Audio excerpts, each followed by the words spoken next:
All right, thumbs up, we remembered. We are going to ask you to use the chat for questions, shout outs, enthusiastic remarks of all kinds. We encourage you to use the chat. Let's blow it up while our faculty are speaking. We also want you to use those reaction buttons. You can find them at the bottom of your screen. On the right there. We encourage you to react. It's what we can do in Zoom since we can't actually like applaud in real life. So let's do it. We are going to go roughly in the order of the course catalog, but not exactly. So Pam is going to be putting in the key information about each course into the chat as we go. So the number, the day, the time, the LE, all of that kind of stuff. The other last thing that I'll say is that I recommend making sure that you're on speaker view in Zoom so that the person who's speaking kind of shows up in the big box in the center, and you can adjust your view over in the top right-hand corner of Zoom. So select speaker view. All right. Without further ado, I think we are ready to get started. And so it is my great pleasure to welcome Professor Pete Myers from the Department of Political Science to talk about Honors 125, The Political Thought of Abraham Lincoln. Over to you. Okay. Then Jim is second.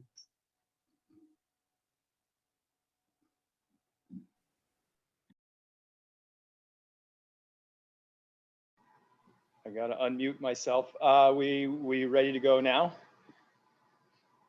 Okay, then hello honor students, hello colleagues. My brief pitch is this: there have been now, as of now, 46 US presidents, and I am proposing to you, we spend an entire course studying only one of them. Why should we do that? The full answer would take a semester to unravel, but for now, I confine myself to 3 quick suggestions. One, because it's timely. Commentators have been saying Americans are now in a cold civil war, maybe a little less cold lately, so it might be useful to study the political thought of the man who led the country through its only hot civil war. Second, because if you had to choose only one, this is a particularly good choice. Opinion polls often say Abraham Lincoln is the greatest of US presidents, and I think there is a case for that judgment. And third, maybe above all, because Lincoln is interesting. He was a very unusually intelligent political thinker. He was very far from the simple backwoods, honest Abe whose clothes never quite fit right that the legend conveys. Fair to say also that opinion of Lincoln was not always glowing. To give just an initial idea of his complexity, consider quickly 2 prominent assessments, contemporary to him, assessments of Lincoln. Assessment number 1, I quote, Abraham Lincoln was the greatest statesman that ever presided over the destinies of this republic. He was a man of godlike nature, a president who could, even in war, love his enemies. Abraham Lincoln was emphatically the black man's president. Assessment 2. Abraham Lincoln was, again I'm quoting, preeminently the white man's president. He was ready and willing to sacrifice the rights of the people of color to promote the welfare of the white people of this country, even to protect, defend, and perpetuate slavery. You would naturally wonder who said those things. And as it turns out, those assessments came from the same person, who was actually a friend of Lincoln's, Frederick Douglass, the greatest of all the abolitionists, who will play a cameo role here and there in our course, said both those things. And to make it even more inviting, perhaps, I suggest he really didn't change his mind between assessment 1 and assessment 2. So if you want to know how a smart guy like Frederick Douglass could express these 2 seemingly radically different judgments, even better, if you want to see how Lincoln struggled to teach his angry fellow citizens the meaning of their common country, which is also our common country, then come study Lincoln with me. So thank you very much, and I look forward to seeing you. Thank you so much, Dr. Oh, Meyer. I'm on it right now, yeah. Virtual round of applause. We have a quick question for you from Eric. Will the course cover Lincoln when he was not president? Answer emphatically yes. We start with a speech that Lincoln gave, really good speech, when he was not quite 29 years old, and we work our way up from there.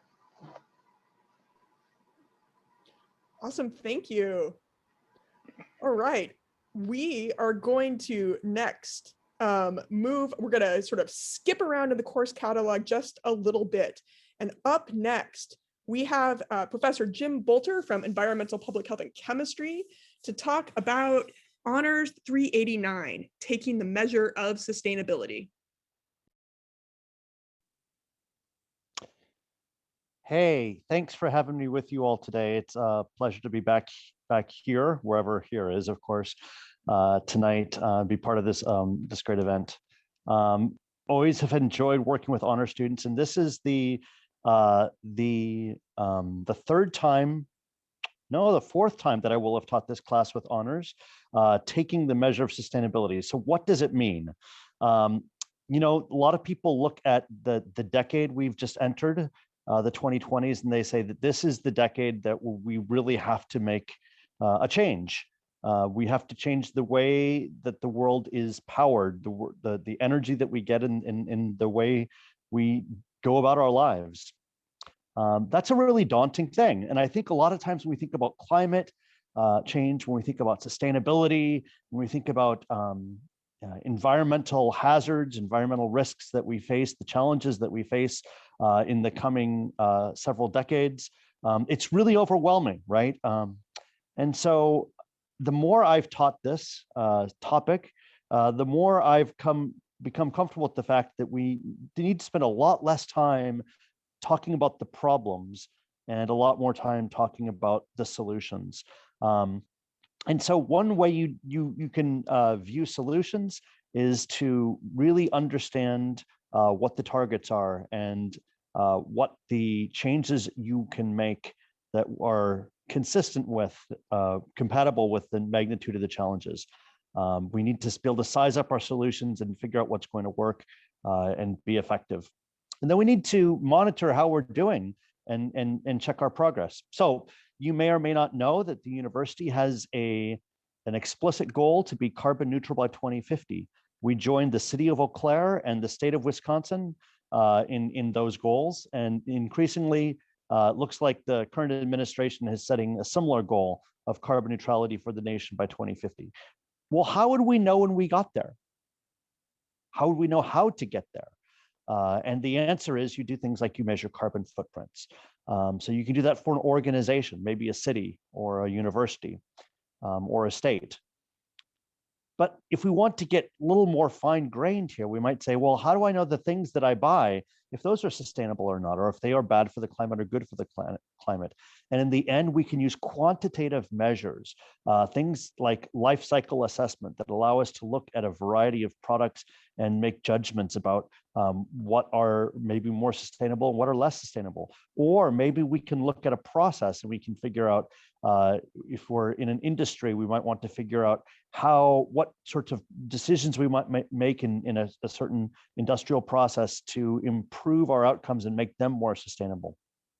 All of these things can be measured and all of these things can be evaluated, and that helps us to make good decisions. So we can complement our values-based decision-making, right? Do I use a straw? Do I not use a straw, right? Do I buy a Tesla, or do I buy a Prius, or do I invest in solar panels, or do I invest in geothermal? We can ask those kinds of questions, but in the end, what we can do, instead of just relying on our gut or our values, we can rely on measurements and quantitative ways of getting there. So that's what we'll be doing. In fact, one of the things that the class spends a good deal of time doing is measuring the campus carbon footprint. So over the last 10 years, honors classes have measured the campus carbon footprint of our campus, and it helps us to know whether we're consuming more, we're generating more greenhouse gases, or if we're consuming less, generating less greenhouse gases on an annual basis. And the answer is, well, take the class and you'll find out. No, I won't do that to you. The answer is that over time, as the campus has grown and we've added more buildings, we've also improved our efficiency so that our overall net carbon footprint is decreasing slowly. Is it fast enough to get to 2050 to carbon neutrality? Probably not. So this will help us make the decisions on what the next big targets are. So come join, be part of the class, learn some useful skills in terms of how to approach sustainability in a new way. And I'd love to take any questions that you have.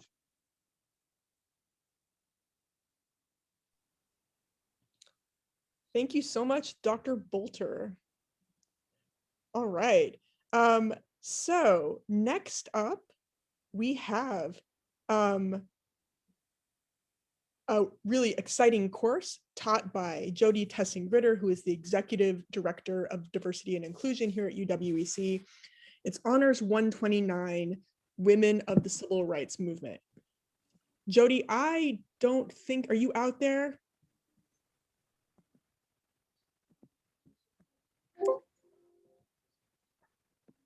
All right, I think that Jody is not with us right now. This is a really amazing course that involves a trip, an experiential learning trip, the Civil Rights Pilgrimage, which I suspect many of you know about. Anyway, read what's in the course catalog. Students have a life-changing experience on the Civil Rights Pilgrimage. So I encourage everyone to check that out if you haven't been on it yet. Next in your course catalog, you're going to find Honors 132, Sexuality and Identity in Queer Texts, with Professor Sarah White, who also can't be with us tonight. I'm really excited about this class. Sarah is a colleague of mine from the last university I taught at, and she's a phenomenal instructor who's passionate about queer theory, queer studies, queer rights. And this will be, she's also a creative writer and novelist. And this is an exciting course where students will read key works of queer theory and compose a queer text of their own. So check out that in the course catalog. Next up, we have a video to share with you. So this is about Honors 137, which is exclamation point, taught by Emily Anderson and Katie Vagnino, who are both writers. So I'm going to attempt to share this awesome video with you. One moment.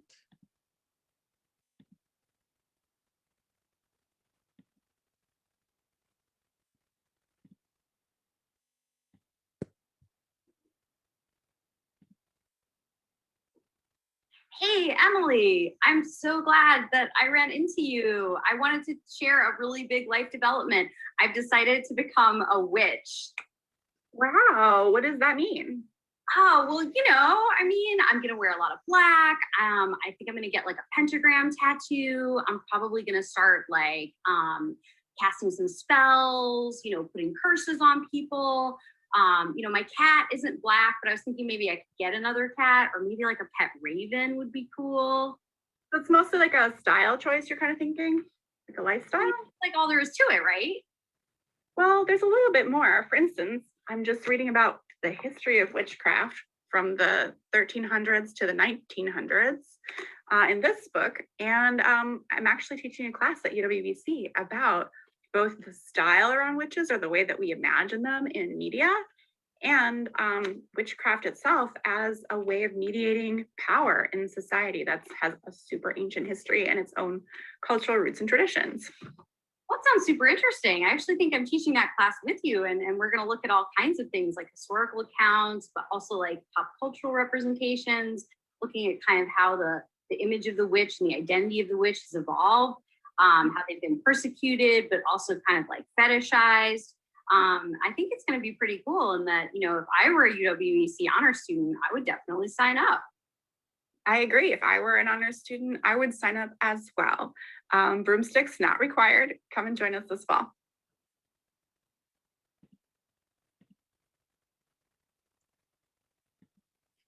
Awesome. Okay, thanks everybody.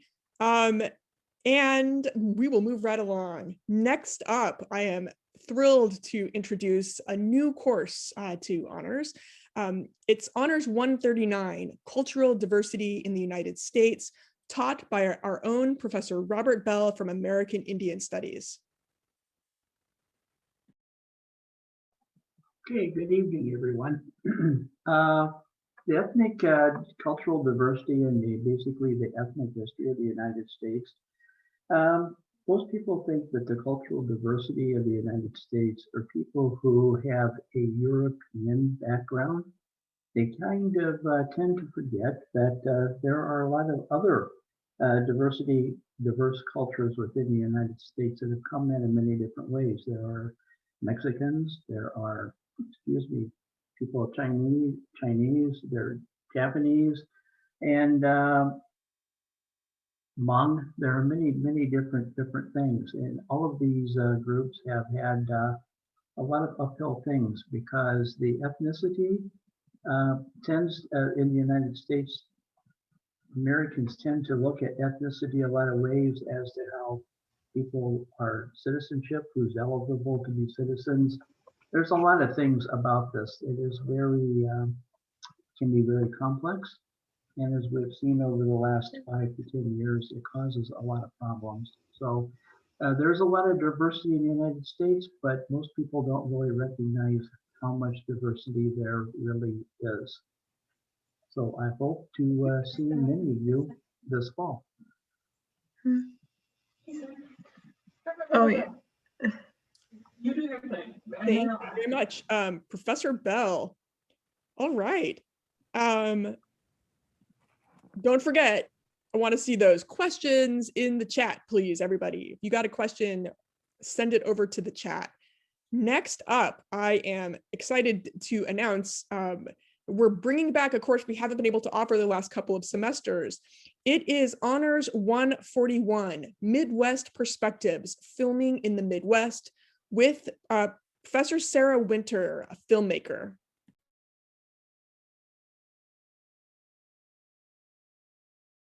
Oh, unmute. Okay.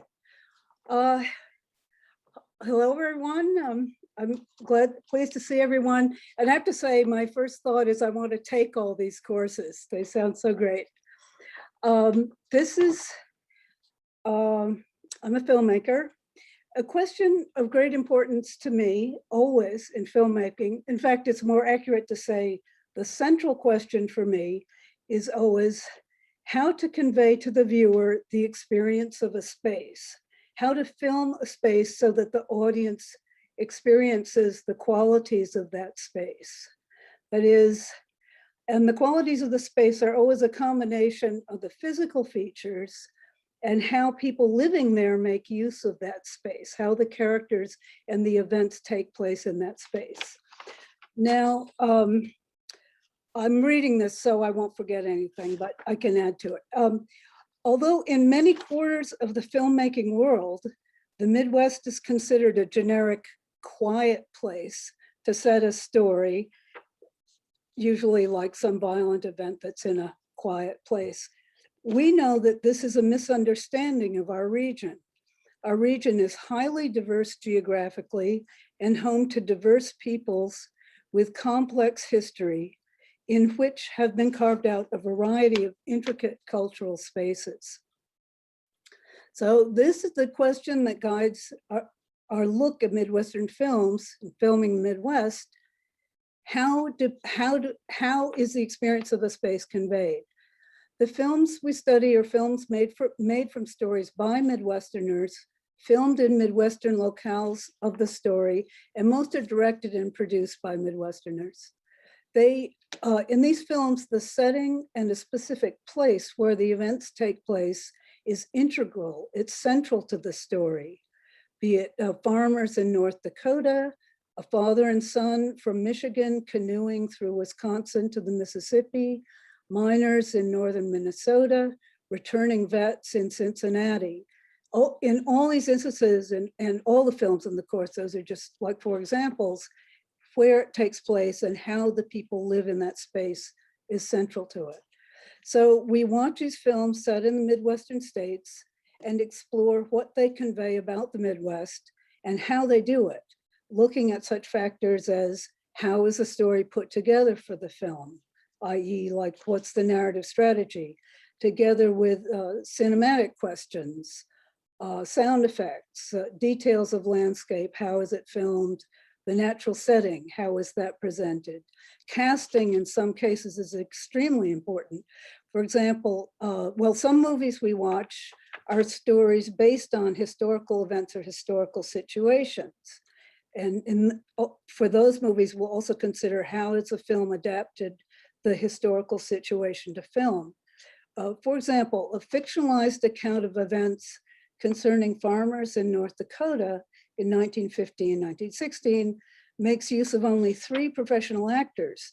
The remaining parts, and there are many, are all played by North Dakota farmers, and they're of Norwegian descent, and Norwegian is a language in the film. The farmers are speaking Norwegian.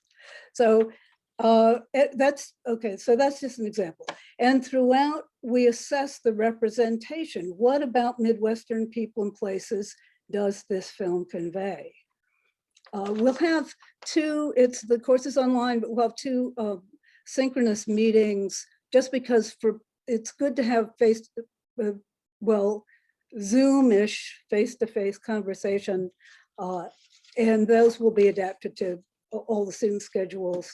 Possibly we'll break into small groups for that to make sure that that works. Yeah.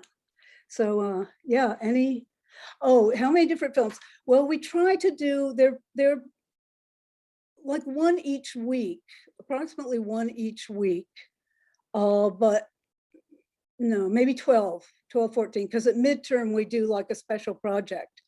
But, and there's an opportunity for some creative work, some independent research of your own devising. There's, but the films I try to have like 1 from each state, but because some of them cross states, so they're like a couple states in some. Let me see, did we answer? Yeah, so 12. Yeah, actually, yeah, we'll do some, yeah, that's good. Actually, opportunity for creative assignments is there. Yeah.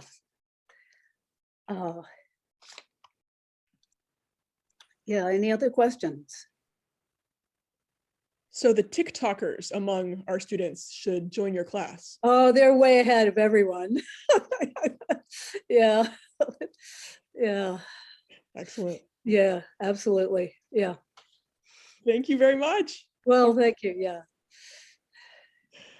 Okay, everybody. The next course you're going to see in your course catalog is Honors 147 Songs and Symphonies.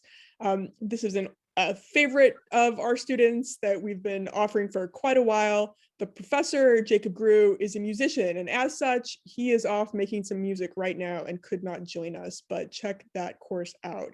I am particularly excited to introduce the professor of Honors 152, Exploring the World Through Schitt's Creek. So I might be lying here, but I am kind of thinking that this might well be the first Schitt's Creek course, not only at UWEC, but perhaps in the entire University of Wisconsin system. So here is Hannah Ludke from Women's Gender and Sexuality Studies. Hello. Yes, I'm very excited that it's the first course on this. I'm hoping that gets us maybe some doors open. Maybe we can attract some people who will be willing to talk to us about it. If we all team together on social media, we can do it. So the plan for this course is to watch the show together in a structured way. So it ends up being like 4 to 6 episodes a week, so not super overwhelming. and students will guide some of the conversation. So there's a lot. I don't want to say too much about the show if you haven't seen it. I'm hoping a lot of you have, but there's a lot of different topics we can explore throughout it. So it's based on this family who had a lot of money and then loses everything. So each student or student pair, if you want to work in a group, will pick either a character or a relationship or something to follow through the series that you want to see how they go about that. They talk about sexuality in different ways. There's a lot of growth in the characters in different ways. There's so many different topics you could focus on depending on what you're related or what you're interested in, what your major is, whatnot. So we'll bring in things like queer theory or feminist gaze, or how there are different ways to look at the show, ways to analyze it that you might not think about, to bring in some of the information from WGSS where I'm based. I found one published academic article about Schitt's Creek so far. So there's not a lot written. It'll give us an opportunity to create some new content as we go about it. So that's what I'm going to say for now. Hopefully there are some others that love the show as much as I do. Carly asked a great question. Do you have to have experience with the show before taking the course? No, you don't. I am trying very hard to structure it in a way that does not spoil anything coming up in the course. If you have not seen it already, will be structured in a way where you'll know what you're expected to have watched by that week. So if you know you want to take the course and feel motivated to watch it in the summer ahead of time, that could be helpful in deciding what you want to do your project on, because we'll have to decide in the first month roughly, and by that point we'll have only watched a season or so of the show. But you don't have to have experience with it if you want to start fresh. Thank you very much, Hannah. This is awesome. Oh, can I add? I'm sorry.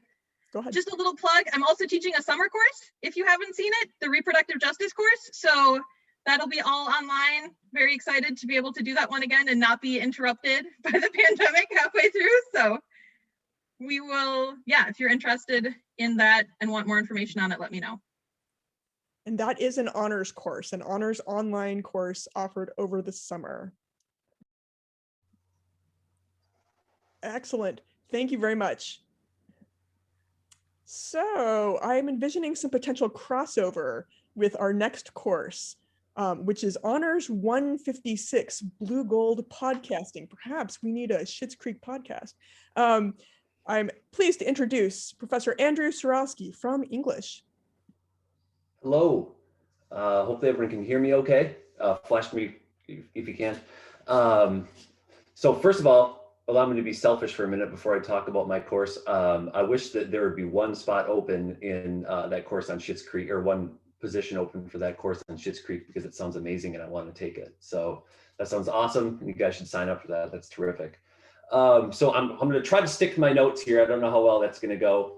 I have a bad history with that, as I'm sure some of the students that took this course in the past could attest to. I see a few of them, or see a few of their names or faces on there. It looks like Grace, Vanessa, and I think Dane is in there too. So if you guys have individual questions about this course after I give my little spiel here, feel free to shoot them up and ask questions about, well, what is the course really like? Because I'm sure that they can, for better or worse, we'll be able to speak to that in ways that I can't.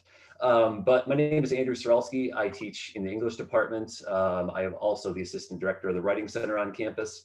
The question, that I kind of wrote for myself related to this is why this course. I really enjoy the group. I enjoy working with students in honors, and I think that's the main thing that brings me back to this course and brings me back to the honors department, is that I know I just love working with you guys. It's great from year to year. This past year with the pandemic has been difficult, but I'm looking forward to and excited and energized by the fall and all the opportunities that's going to bring. So I'm sticking to number 3 on my script here, trying to keep it going. Why podcasts? So this is a class on podcasting. I listen to a lot of podcasts, probably through my AirPods here. I'm trying to relate to the younger individuals. It's an emerging medium. It's a medium that says a lot about its audience as much as it does about the products and the media that's created in itself. Oh, can you guys still hear me? Oh, sweet. Sorry, I think Siri gave me a weird little notification. So podcasts are dynamic, they're emerging.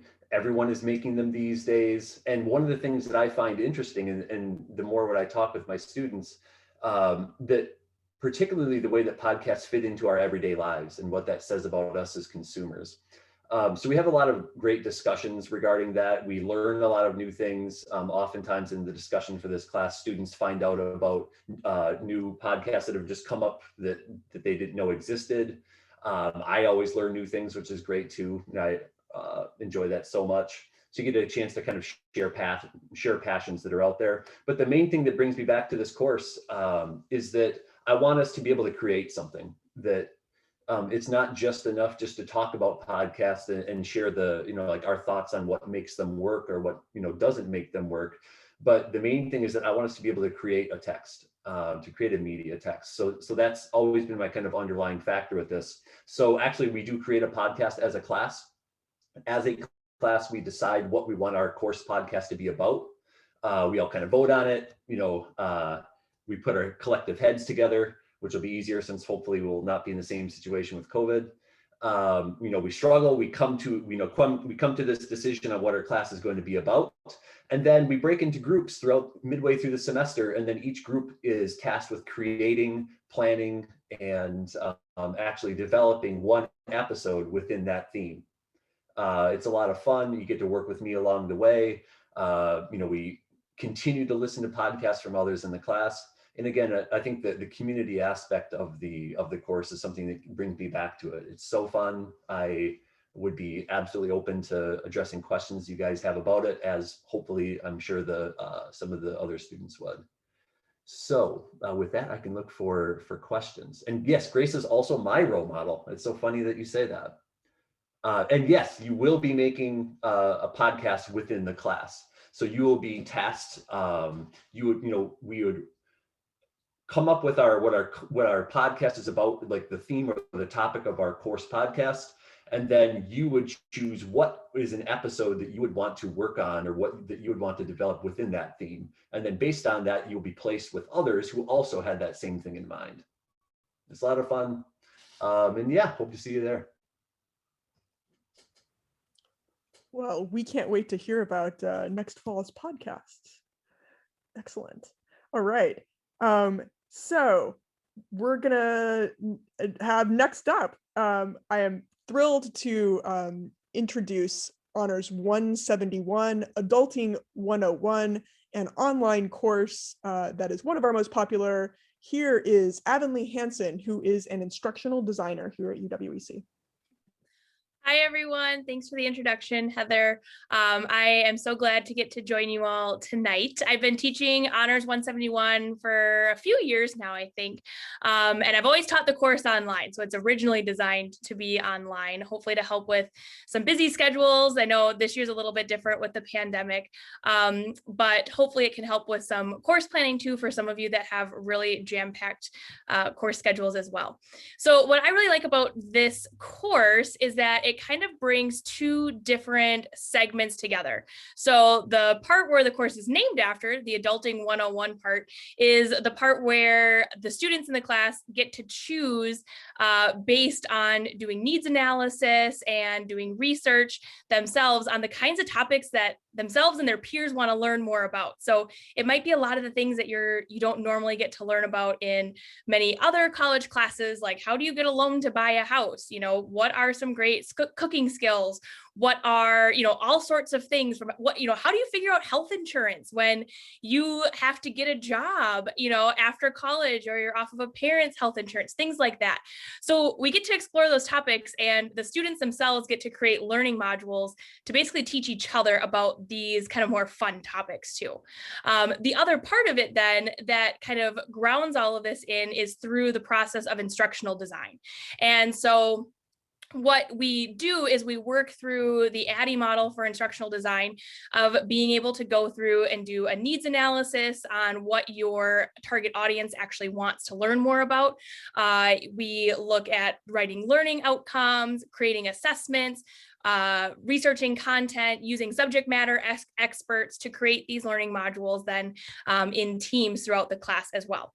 I know group work sounds really scary online, and I hope I've got a couple, I see Valerie and Carly are in the chat there too.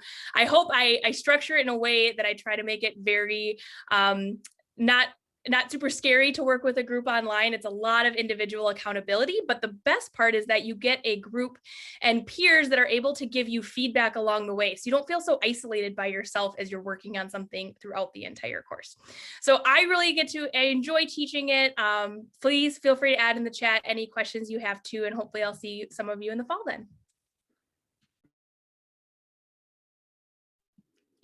All right, we have some shout outs for this class in the chat by some enthusiastic former students. Awesome. Thank you so much, Avonlea. All right. So up next, I am delighted to introduce Honors 188, Critical Issues in Global Health, taught by two professors from the nursing department, Dr. Mohammed Al-Asgaran and Dr. Mary Canales. Mary is here with us tonight. Over to you. Thanks, Heather. It's very exciting to be here. This is actually my second honors, but I've had years in between, so it feels like my first, because it's been such a long time. So Dr. Al-Asgaran and I taught Honors 188 this past fall. And when we're thinking about global health, what is the first thing that comes to everyone's mind? COVID-19 and the pandemic. And so we did some restructuring with the course to integrate the pandemic every week, and including a semester-long video assignment where students were assigned, and because of social distancing, we were face-to-face, but we had very limited ability to work in groups. And so students were assigned as pairs, alphabetical. It was kind of like high school or maybe middle school. And they were assigned a country. And so they studied COVID-19 from the perspective of that country. So and then posted their videos in the discussion board so that everyone was able to learn about how the world was affected by pandemic. But we also did have two groups focused on the US, the East and West Coast, because we have been terribly affected by the pandemic in terms of cases and deaths. And so what we envision for the fall is that despite our great desire, the pandemic is not going to go away, and especially in under-resourced poor countries. So we will continue to have discussions about the pandemic and connecting those issues to broader global public health issues. So we'll talk about epidemiology, communicable diseases, those diseases that are affecting, again, poor countries especially. We also look at the social determinants of health and how those determinants have a tremendous impact. So people, in terms of housing, water, sanitation, all of those, what we, again, in the US often think of as available to everyone are often very limited in other parts of the world. So we look at issues, so climate change, Dr. Bolter was talking about climate change. We explore that globally in connection with health and how those are related. So it's a kind of a broad overview. And we do have a textbook that looks at various global health issues and particularly focus on different case studies so that students get a maybe more in-depth view of particular issues that affect the health of populations worldwide. We talk about race, racism, justice, and how those kind of thinking about those determinants also have influence on global health. So it is a broad overview. I think students who, especially in public health, environmental health, nursing, maybe gravitate to the course, but it really is intended for any student. We actually had, I would say in the fall, the majority of the students were not health majors. Many did take the course because of the pandemic. They wanted to learn more. Another topic that we talked a lot about was misinformation and disinformation, and how that overload, especially in social media, had an impact. You know, in the fall, we were talking about masks a lot and social distancing. This fall, we'll probably be talking more about vaccine distribution. How is it that, you know, in the US, we already have almost 15% of the population have one dose, and we have some countries in the world where no one has gotten a single dose. So those clear disparities that exist across the country, across the world. So we always try and bring, Dr. Alasagarian has worked extensively with the World Health Organization. He's done a lot of nursing work as well as research in refugee camps in Jordan. And he works with the Somali population in Wisconsin and Barron. So he really has a lot of world direct experience. I bring in that US perspectives, and because I don't have that global health expertise. So I bring in a lot of those comparisons, and I think you know, challenging students to think about and examine our own privilege here in Eau Claire, Wisconsin, compared to many people in other parts of the world. Any questions anybody has?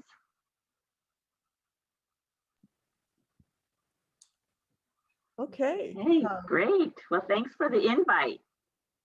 Thank you so much. Thank you so much, Dr. Canales. What an important class. I'm so glad that we offer it.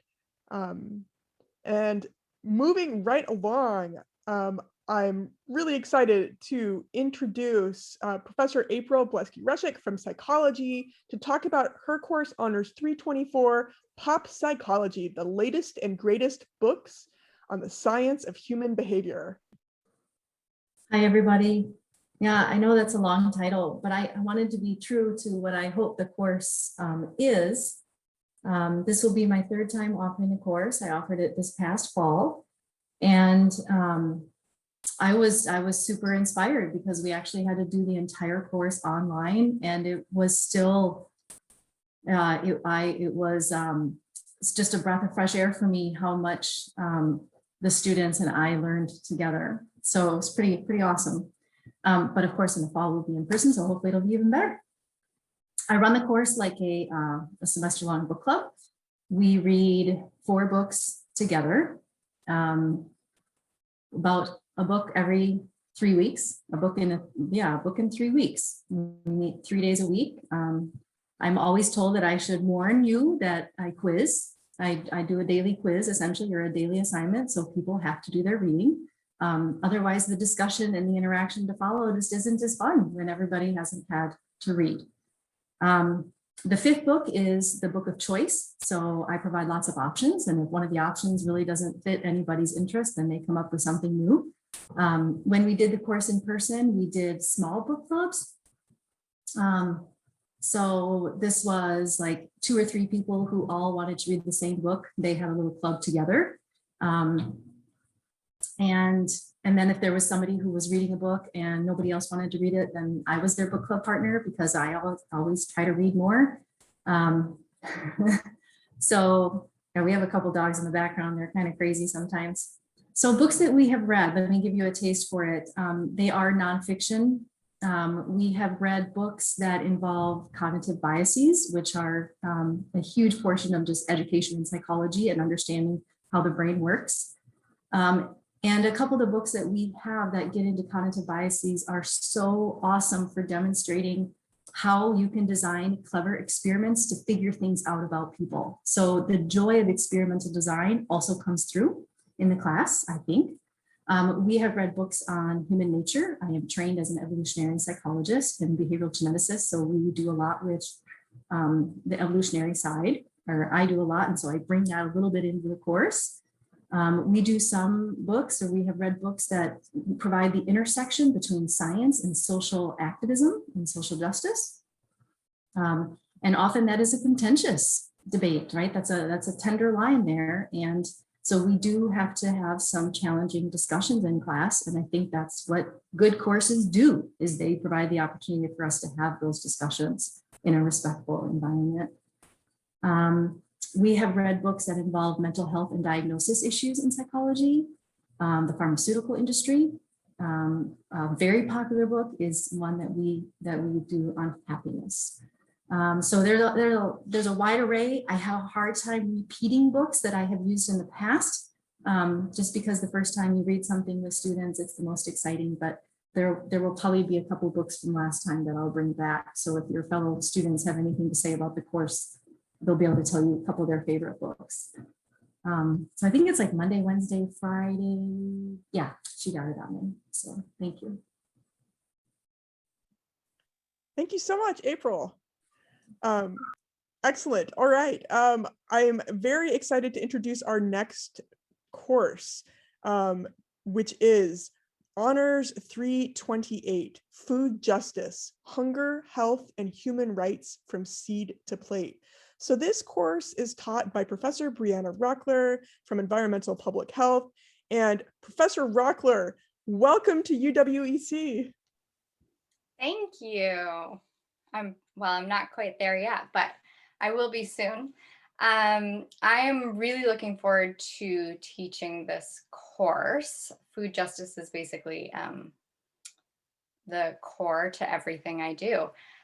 So food justice is really based in this grassroots movement to address the fact that there is not a lot of equality in our food system, and just general injustices in general in the way we access food. So the human right to food was first recognized by the United Nations, I think in 1948, if I remember correctly, as part of the right to like a decent standard of living. It's a little crazy to think it took that long for it to become well recognized that everyone should have access to food. The sad fact about it is most people still don't in the world, even though there's plenty of food to feed everyone. So this concept, the right to food, serves as this justice grounding point for this exploration of food within this course, so food justice. Students are going to be encouraged to develop an appreciation for the varying social and cultural dimensions of foods that they eat, developing an appreciation of where it comes from, the origins of their food, understanding how it ends up on their plate, and the impacts of the food choices that you are able to make. So a really fun way to do this, because eating can a lot of the times be like a social, cultural experience that we can share together. And it's a pleasurable activity. We will do this through sharing snacks and meals, and then really breaking down the food prints of what we are consuming. So, I bring coffee to a lot of places I go, even later in the evening. And let's say you come to class with a cup of coffee. We'll sit there and break down, what types of coffee we buy, what the implications are of buying fair trade coffee, organic coffee, locally. I mean, local to Wisconsin is going to be a little tough, but locally grown coffee versus coffee that's been imported from Ethiopia. You know, what are the impacts of buying from each of those areas? And then we also must explore, you know, what type of larger system that the coffee is a product of, and what are the like environmental, ethical, and cultural trade-offs of the coffee industry. And there's a lot of them. And then we ask ourselves, you know, what type of privilege we have that enables us to go to a coffee shop and buy coffee or brew our own coffee. And, you know, what does it provide for us nutritionally? What does it do to nourish us? Maybe not even physically, but also mentally. And then perhaps most importantly, the whole grounding point of food justice is examining the structural and political barriers that prevent equitable access to our foods, so among all communities. So really we're looking at, you know, economies, obviously human rights, food access, systems, policy, poverty, social determinants of health, which have already been mentioned a little bit. So in doing so, breaking all these down, our goal is to establish this foundation, applied and individual knowledge of food justice and the way we eat. That's it. So we've got a couple of questions for you. Yeah. Are we sharing the same meals? And how will food sharing work with social distancing guidelines? That is a good question. We're gonna have to see how the fall goes in terms of sharing foods.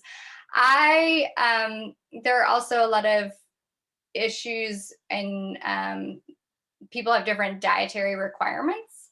Generally, we will have a collective decision-making process in which I will provide snacks for the class, hopefully that are appropriate for everybody, but people are also welcome to bring their own foods.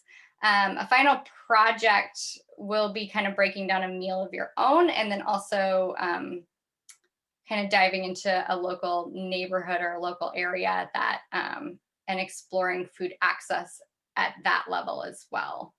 So a lot of different things to explore with our food.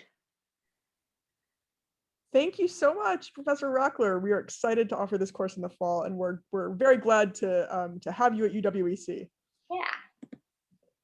Thanks. All right, next up, I'm excited to introduce Honors 329, Demanding to be Seen, Representation in Pop Culture, with Professor Jamie Browning. Over to you. Hi, this is me. So the motivation for this class is to think about some of the ways that modern popular culture and media has been approaching questions of representation, right? There's a long history, I'm sure everyone knows, of people being excluded from media, of, you know, media going to the default to straight white male as the hero and so forth. And so we're going to look at the attempts to rectify that. The course is split into three. We begin with a kind of crash course in cultural studies, in gender and critical race studies. And then we look at some film techniques and, you know, methods for understanding stories and critical theory. So it really runs through all different disciplines. And then the second part of the course is I present different movies. We watch 2 movies a week, and we look at them and discuss them as a class from that perspective. So, for example, this week we're watching Princess and the Frog, and we're talking about questions around you know, does Disney have the right to use Black culture, jazz culture in their media, and in what ways did they represent that, misrepresent that? While at the same time, you know, it's obviously a great thing that a powerful company like this is being more diverse in its, you know, major brand. Those are the kind of questions we discuss. And then the third part of the course is my favorite part. That's where students pick a piece of media, a movie, episodes of a TV show or something that you find interesting from this point of view and share it with everyone. And then we discuss those. So apart from anything, I get to watch lots of new movies every week. In terms of assignments, I mean, you do weekly responses to things, but The big assignments are you do 2 pitches. So you're pretending that you're a creator. And the first pitch is on an existing show. So you'll take an existing franchise, like I know Schitt's Creek, for example, and think about how a future season might, add a character or a change in some way to be more representative, to solve maybe some problems you've identified with the show in terms of representation. And then the second assignment is completely open. So you're imagining an entirely new franchise, a new movie that will help people be better represented, more widely represented, and thinking about all of these questions when you put that forward. And thanks, Carly. Loved having you in the class. Yeah, I hope to see you there. Thank you so much, Jamie. Awesome. And we got a shout out in the chat there from a past student. Moving right along, I am excited to introduce Honors 331, Love, Truth, and Meaning in the Age of Social Media with Professor Peter Hart Brinson from Sociology and Communication and Journalism. Hi, thanks for having me. So there are some people who think that you can measure the history of human civilization according to changes in communication technologies. And the logic of it is pretty simple. When you introduce a new way to communicate, you change what's possible amongst human beings and how you can organize our activities. So for example, it's sort of impossible to tell the story of the rise of democracy and the French Enlightenment and Protestant Christianity without Gutenberg's printing press. I think when historians go back and write the history of our era, they're going to look at the invention of 3 technologies as being revolutionary: the internet, social media, and mobile technologies or smartphones. And all of those technologies have been invented in the last, roughly 30 years. And that puts us in very different positions. You and I, you students, and me and other faculty here in the room, don't trust anyone over the age of 40 because we came of age in a society that no longer exists. And all of the students in the room, assuming you're slightly younger than I am, sort of grew up under totally different conditions. And you are living guinea pigs in an experiment of what kind of new society we're creating. So this class is basically all about that. And we're going to divide it into 3 parts: love, truth, and meaning. So first, with love, we're going to look at how people create and sustain meaningful social and intimate relationships in an era of constant connection and constant possibilities. Second, with respect to truth, we're going to talk about what truth means in this era. It has been said that we are in a post-truth society. And I think the events of the last year have shown that very vividly. Those of us who are old enough to remember life before the internet know that it was really hard to get information. Information was scarce. Now information is too easy to get. And so we're going to look at the ways that we produce knowledge and we produce truth in this society. And then finally, we're going to talk about meaning. And this is going to be a way of talking about the world of entertainment and the world of work. Now we live in a society that's shaped by an attention economy, where you don't have to go to Hollywood to make it big. And you don't have to tune into a large, for-profit corporation's media outlet in order to be entertained. We carry around with us the tools to produce media and entertainment in our pockets. And there's tremendous wealth and tremendous rewards that can flow to people just who have a large number of followers on their Instagram accounts. So in this class, we're going to look at what all of this means for us and this big social experiment that we're living through. I hope to see some of you in the fall and hopefully in person. Feel free to drop questions in the chat.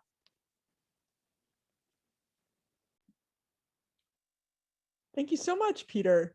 What an excellent and timely course. So next up, what you're going to see next in your course catalog is Honors 337, 2020, a Cultural Studies Retrospective with Professor David Jones. David, you're not there, are you? I think you're not here. I encourage you all to read the description. This is an interesting course on what just happened the year we've just lived through. Okay. Without further ado, I am excited to introduce Honors 347, The Quiet One, The Art of Musing, which I think goes really well right after Dr. Hart Brinson's course. And this course is taught by Professor C.V. Peterson, who is an Eau Claire and Chicago-based artist. C.V.? Hi, can everyone hear me? Am I working right? Okay, perfect. So no, it's good to be back. This is my second time teaching this class. I taught it this fall. So The Quiet One, The Lost Art of Musing, is inspired by and focuses on exploring deeper thinking and self-reflection without the distraction of electronics. So it goes back into various creative practices. It is an S3 and a K4 course. And so it goes into various creative practices such as journaling, letter writing, collaging, some sketching, some creative writing, and so forth. So it's a time for you to set aside your electronics with me with various exercises. We focus on deeper observation, both in the classroom as well as outside with all of our senses, about listening, taking things in. This class was inspired by my starting to be unable to spend 15 seconds without pulling out my phone if I'm bored. So if I'm like waiting for the bus at the bus stop, I pull out my phone and play a game, right? And so what would happen if we didn't have a phone and we were still stuck at the bus stop for like even 2 minutes? It's like, what thoughts would we have? How deeper could we potentially go in our thinking and dive past that surface level of thinking? We also take a lot of walks. All the walks. Any student who has taken this class with me before knows that we take so many walks. We get outside every class period. And that really allows for some of these exercises to be practiced and not just talked about in the class. So looking at some of the questions,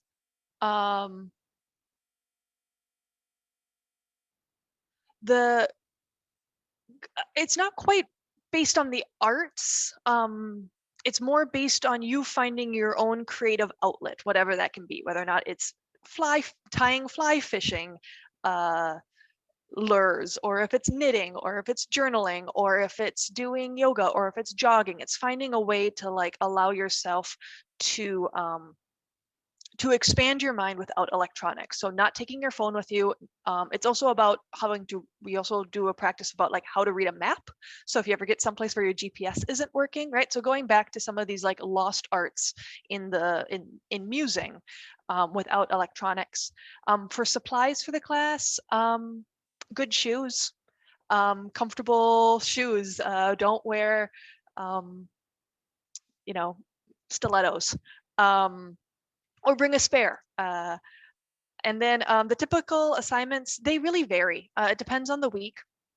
A lot of the assignments include walking, taking your own walks. An example of such would be taking a pen or a stick and spinning it and going in the direction it points for about 15 minutes, then stopping, spinning it again, going another 15 minutes, stopping, spinning again, and going another 5, and then stopping and writing about what you see around you. What do you smell? What do you see? And it's an action of getting lost in Eau Claire, which is really kind of impossible. But it's that thing of like, how do you get out of your comfort zone, and how do you find fulfillment in yourself to ask a stranger for advice if you need it, or to just enjoy solo time on your own. Yep, it's a lot of breathing exercises.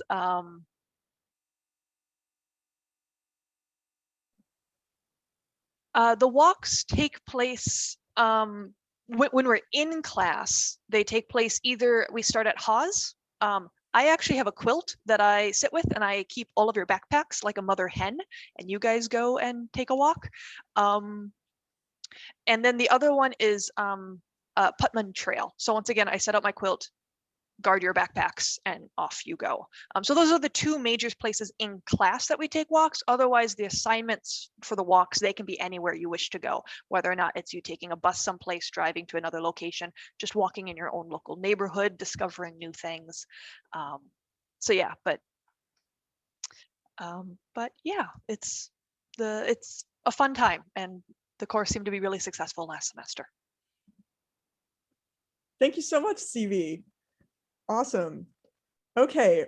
My eye is on the time here. So I've got a video to share with you about knot theory and its applications, but I'm going to actually pause that and come back to that in just a little bit.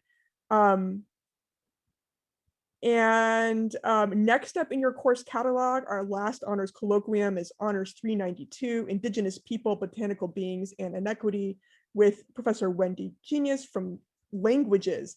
Wendy, I think you're not here. Speak up if you are. Okay. So this is an exciting course that is about Indigenous botanical knowledge.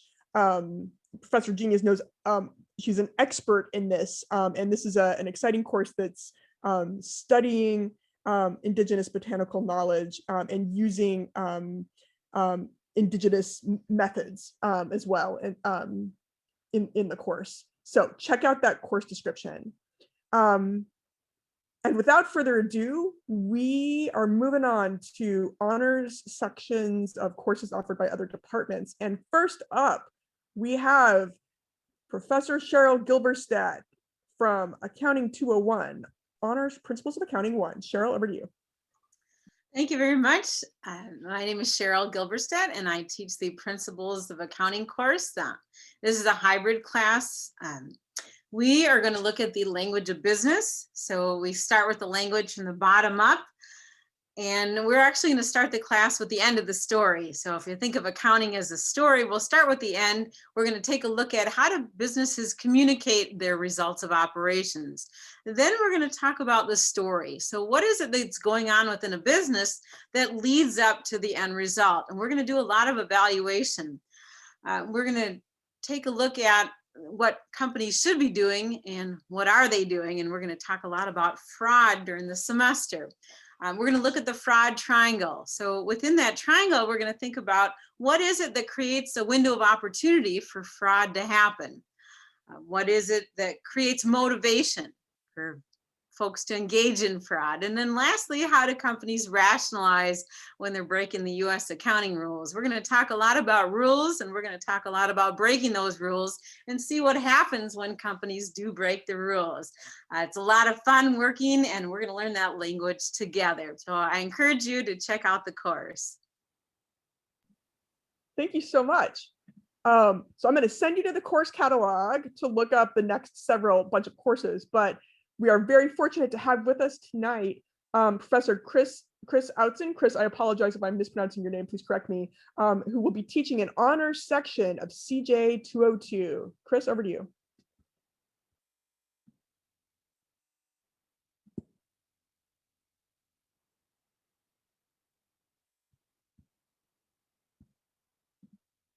Chris, are you there?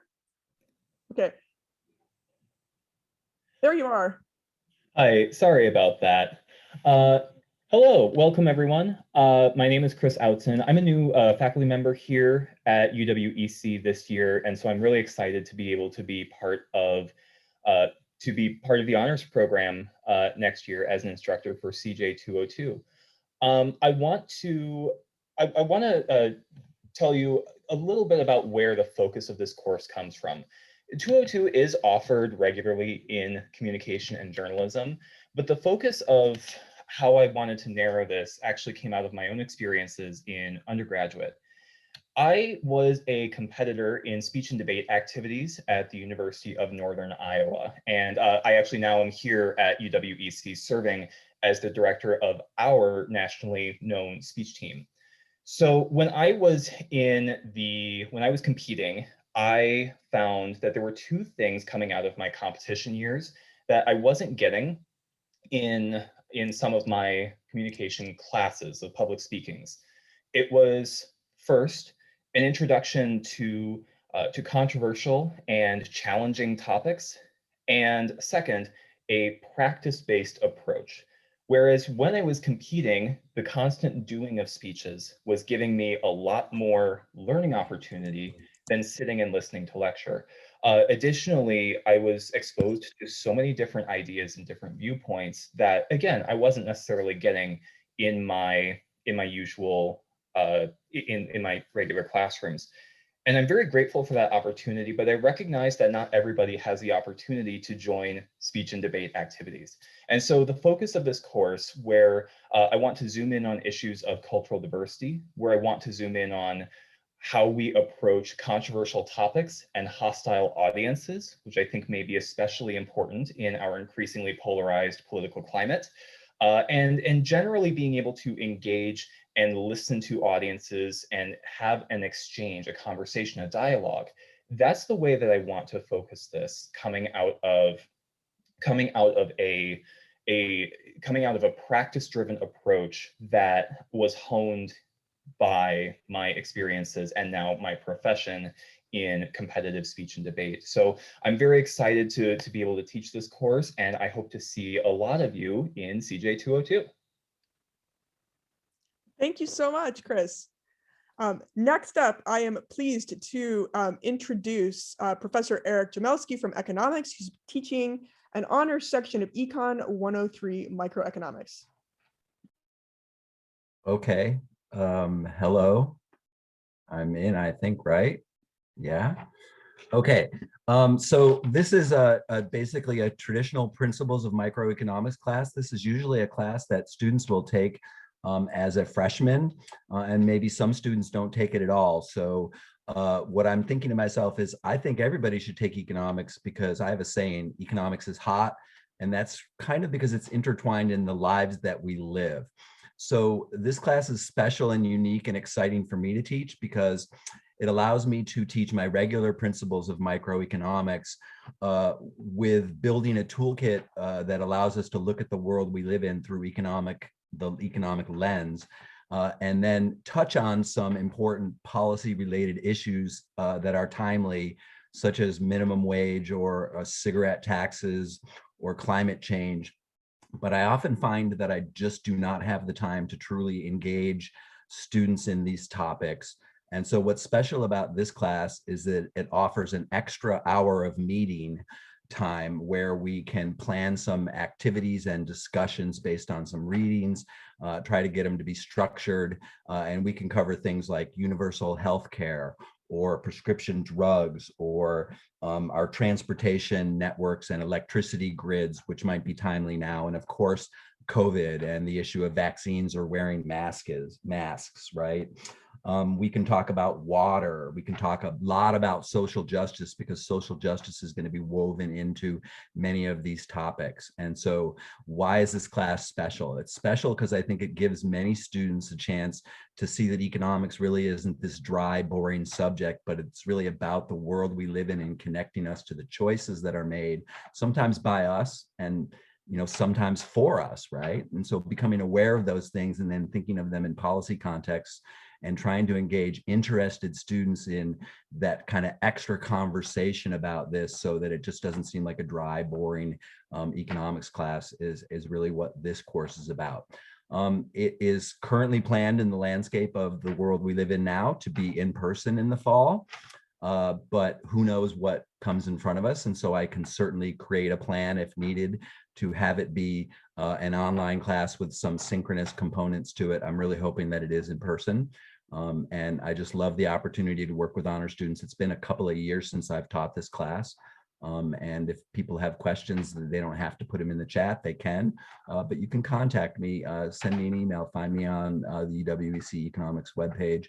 And I also infuse my research interests into this class, where we can have discussions about two important things: climate change and what Chinese and American people think about them juxtaposed to each other, and also food insecurity and farmers markets and healthy eating right here in our own local community.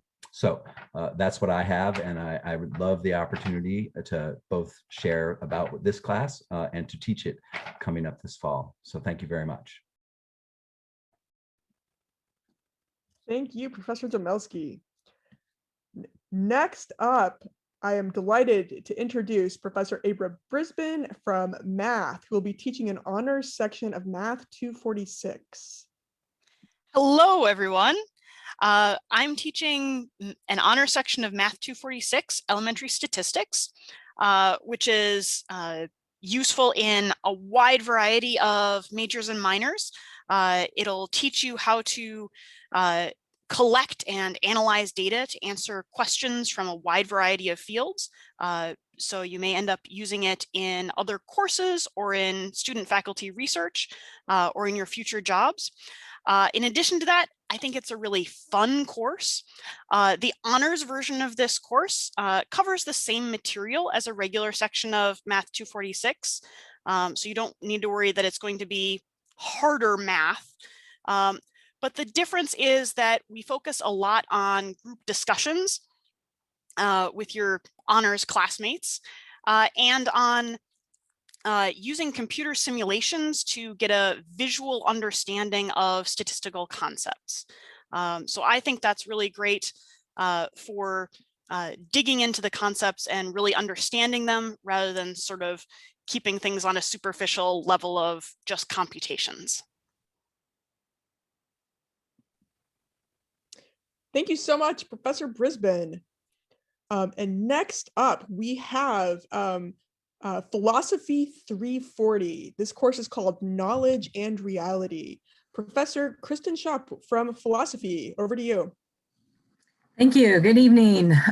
This course, we're going to think about what we know about the world, what access we have, and we're going to start our investigation in the early part of the 20th century.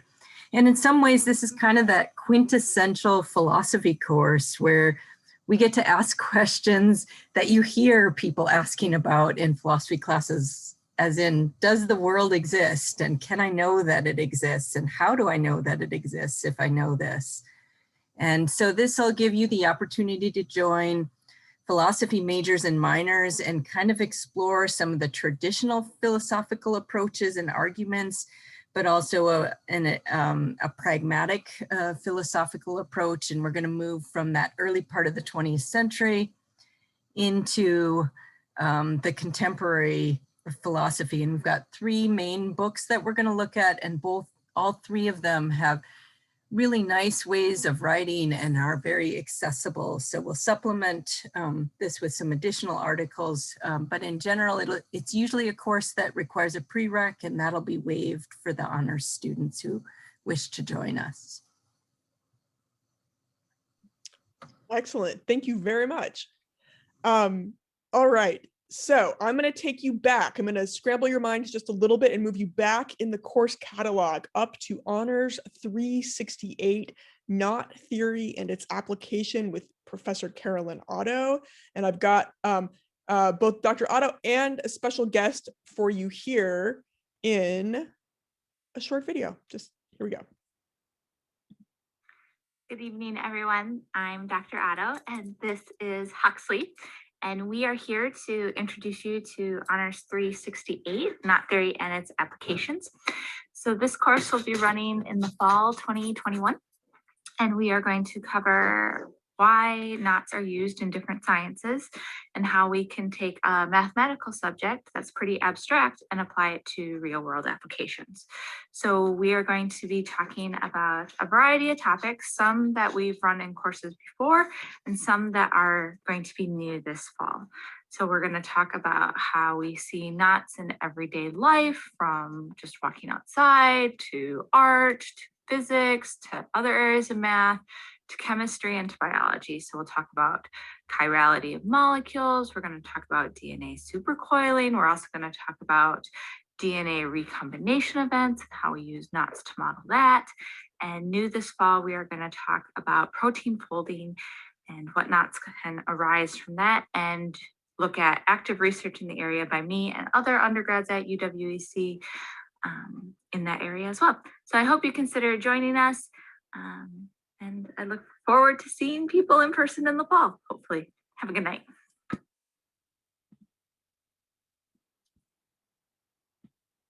Awesome. Okay.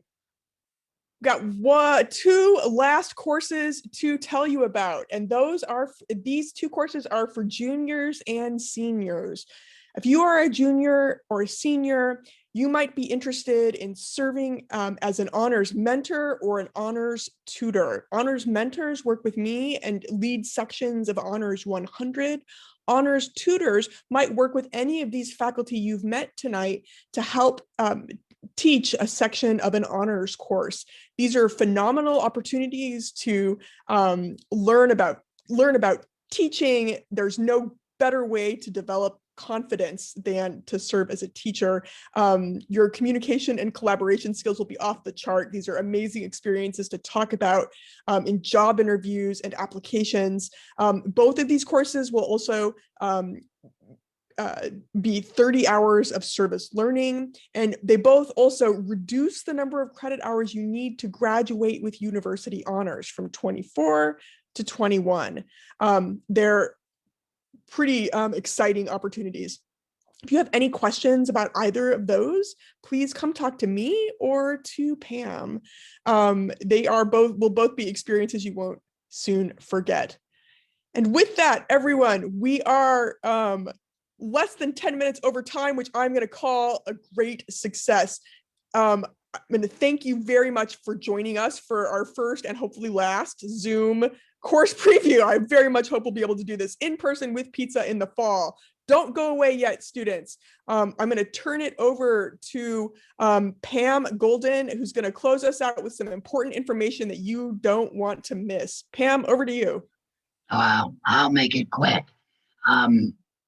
Just want to augment all these great courses. I will send out more information, reiterating links, etc., and where you can find the videos that were made, as well as the recording of this. And that information will be reiterated in the Sunday shout out. The things to know: on Monday, the schedule for fall will go live, so you can find all the other classes. This is your cheat preview. You will also be able to put classes in your shopping cart, and you'll get your enrollment appointments. So you'll want to check those things out on Monday. Registration starts April 5th. So between now and April 5th, as you're thinking about creating a schedule that is exciting and great for you, not only do you have your advisor to work with you, you have us. So I put in our ulac.ly to, at your convenience, come and talk to us about how to make honors most useful for you, to graduate with honors, whatever, come talk to us. I miss seeing people. As well as, I don't know if that worked. It may not have worked. Advising hours, trying to our open office hours. And one last thing as far as augmenting and other ways of gaining honors credits and honors experiences, thinking about honors contracts. I am, and Dr. Fielding, we're all would love to talk to you about how to transform an upper level class into a unique experience that would be meaningful to you.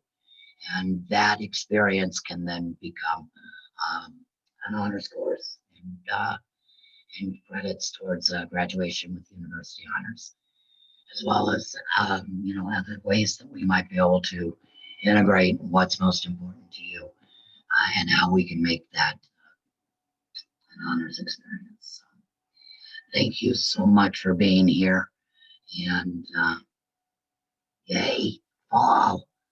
It's gonna be good. Take care. We have a big round of virtual applause for all of our faculty. Thank you for coming.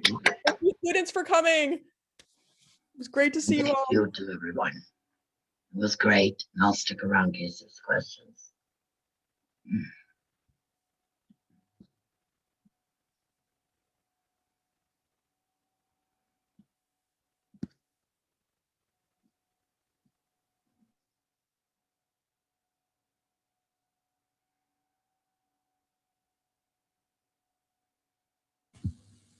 Hi, I have a quick question actually. Please ask. Yep, so I actually wasn't able to take an honors course this semester. Yeah. Because I was already at 18. How do I go about, like, I don't know if I was supposed to reach out at the end of last semester to like let you know, or like, I just don't know how to go about that. Let us know that you were. I'm still like wanting to be in the program, like wanting to like continue. Well, we're not going to kick you out. Okay, just wanted to. There Okay. you are. You're stuck with us. Perfect. You have to ask Thank you. to leave. Awesome. What is the difference though is if you don't have substitutions, other credits, courses that average once per semester, you may lose the privilege of priority registration. Okay. But you can gain it back by taking an honors course. Okay. So those are the differences, and we're here to help you figure out how to make that work best for you. Awesome. Well, good. Thank you. Yeah, and I might email you a couple other questions too. But please do. Yes, thank you very much. Okay. This is a very helpful meeting tonight. So wasn't it fun to just listen to the faculty? It makes a big difference. Yeah. Yes, absolutely. Yeah. I'm excited about a lot of these courses. So I know. Well, let's see if we can figure out a way to make that work for you. Thank you. Awesome. Take care, Audrey. You as well. Bye. Are we down to us? I stopped recording. Stop recording. Yeah, it looks like